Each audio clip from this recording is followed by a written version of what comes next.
Bismillahirrahmanirrahim. Assalamualaikum warahmatullahi wabarakatuh. Nama saya Asroni Prasetyo, NIM 185211199, kelas MBS 5F. Di sini saya akan mempresentasikan hasil analisis saya tentang produk dari UMKM daerah di tempat saya berasal.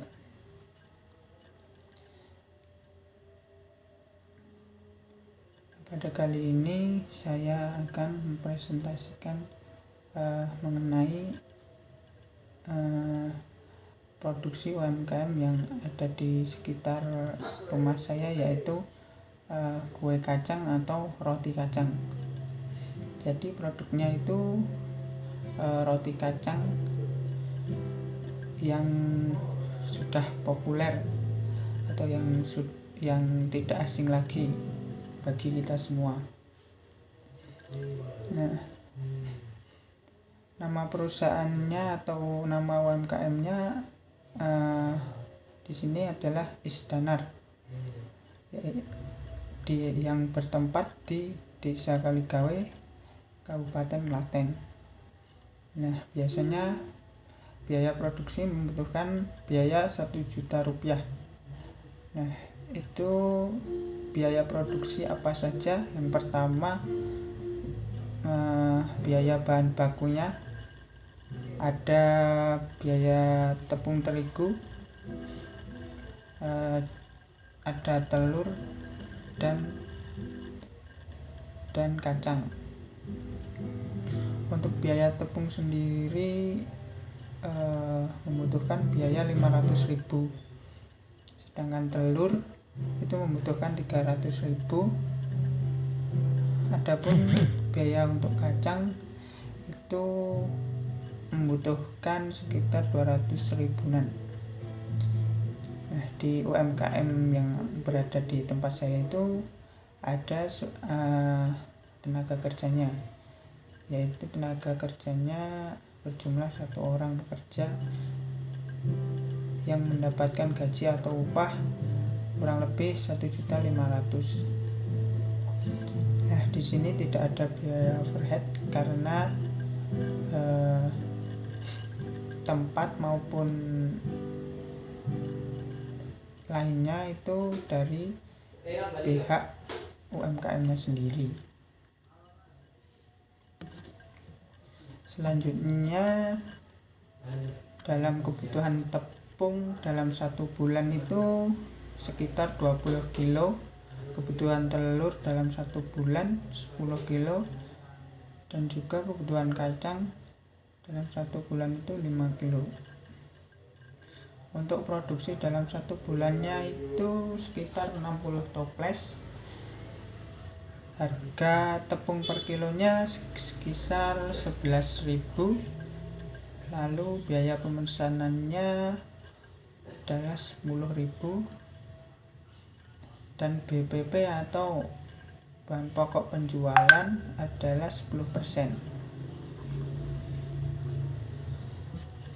Yang pertama, dalam 1 bulan biasanya 4 kali belanja atau 4 kali pemesanan di dalam UMKM tersebut.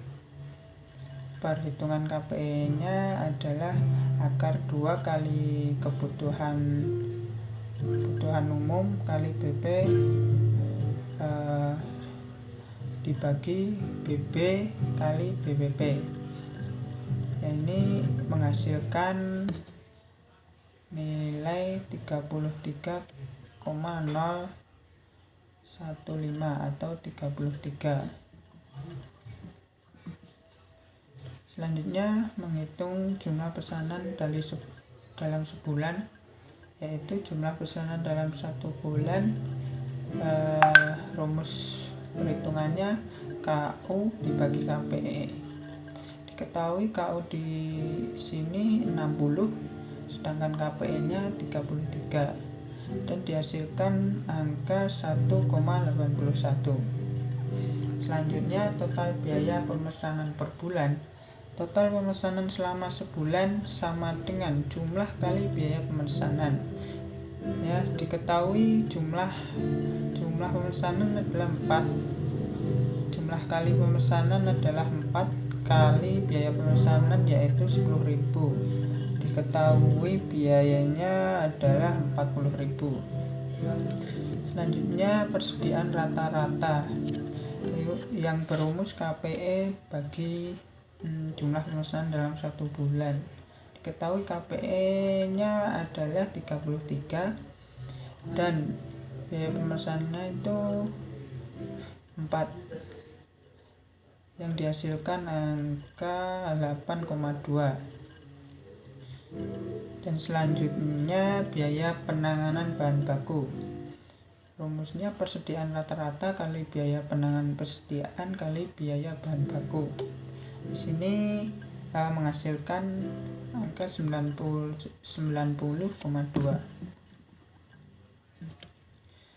Yang berikutnya waktu pemesanan, itu rumusnya jangka waktu kali jumlah pesanan. Nah, jangka waktu di sini 4 kali jumlah pesanannya adalah 4 juga, menghasilkan angka 16.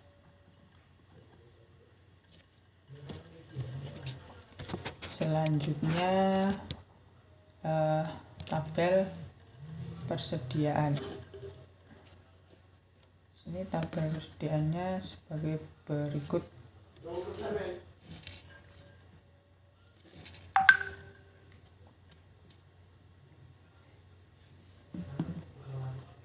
Persediaan pengaman per unit diketahui 0, 100, 150, dan 200.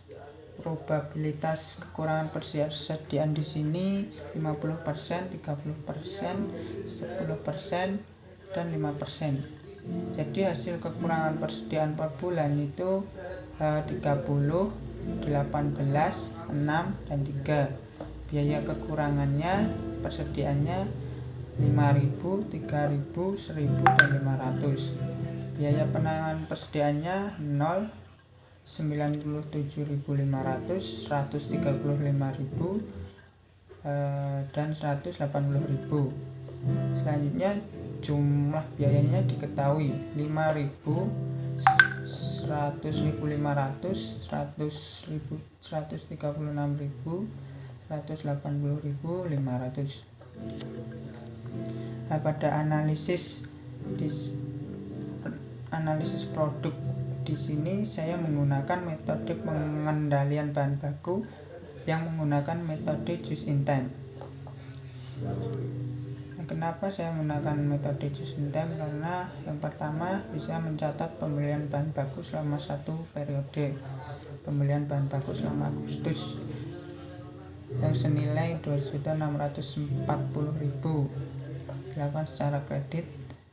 Menentukan jumlah barang jadi yang diproduksi selama 1 periode akuntansi, yang jumlah barangnya jadi yang diproduksi selama bulan Agustus adalah 60 unit, serta mencatat biaya dari barang jadi yang diproduksi selama 1 periode akuntansi. Jumlah barang jadi yang diproduksi selama bulan Agustus 2020 adalah 60 unit dengan biaya standar per unitnya sebesar 16.000. Selanjutnya mencatat beban pokok penjualan standar atas barang jadi yang terjual selama 1 periode akuntansi.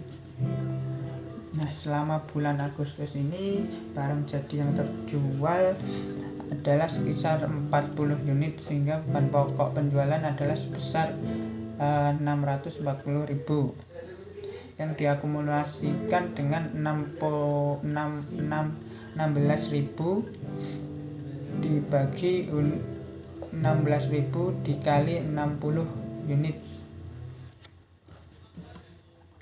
Untuk kesimpulannya, dalam analisis terkait produk yang saya analisis, kenapa saya memilih untuk menggunakan metode just in time? Karena produksi hanya akan berjalan ketika ada suatu pesanan yang masuk, atau kegiatan akan beroperasi hanya sebatas yang dibutuhkan, tidak kurang dan tidak lebih. Dengan metode ini, UMKM akan membuat produk hanya dalam jumlah yang diminta oleh para konsumen dan tidak akan ada yang namanya barang stok atau barang timbunan. Manfaatnya sendiri dalam metode ini adalah untuk mengurangi pemborosan dan meningkatkan produktivitas UMKM. Dengan kata lain, metode just in time ini adalah sistem yang berguna untuk mengurangi atau menghilangkan persediaan untuk memangkas biaya operasional. Ya, seperti itu. Cukup sekian presentasi hasil analisis produk yang ada di daerah saya tinggal, yaitu produk kue kacang. Itulah penjelasan saya tentang produknya. Kurang lebihnya saya mohon maaf. Walahul muwafiq ila aqwamit thoriq. Wassalamualaikum warahmatullahi wabarakatuh.